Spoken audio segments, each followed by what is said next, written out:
like, subscribe, and get notified. The Naibak Poskade signal junction on National Highway 66 has been left in complete darkness due to a lack of high mast light, causing serious inconvenience to motorists.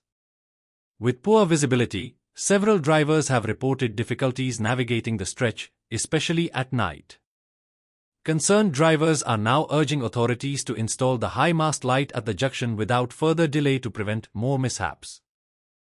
आज आम्ही इथं नईबाग राष्ट्रीय महामार्गावर जे junction आहे या जंक्शनवर आहोत आणि 5-6 महिन्यापूर्वी इथं सिग्नल जे रस्ता विभागाने सिग्नल बसवलेला आहे। मात्र या ठिकाणी वारंवार मागणी करूनही जो हाय मास्ट पाहिजे, जे विजेची सोय पाहिजे, दिवे पाहिजे, त्याची सोय अजूनही सरकार करू शकलं नाही। त्यामुळे या ठिकाणी मोठ्या प्रमाणात वाहन चालकांना अडचणी येत आहे। या ठिकाणी अनेक वेळा ज्या म्हशी गाई या भागातून रस्त्यातून ये जा करतात, त्याच्यामुळे अपघात होऊन अनेक जखमी झालेले आहेत। एक दोघांचे मृत्यू या जंक्शनवर झालेले आहे। त्यामुळे माझी सरकारकडे मागणी आहे की या जंक्शनवर तातडीने हाय मास्ट बसवून जो अंधार पडतो त्या ठिकाणी उजेड घालावा, तसेच या ठिकाणी ज्या वाहतुकीच्या समस्या निर्माण होतात त्याचाही त्यांनी निराकरण करावं अशी या माध्यमातून मी मागणी करतो।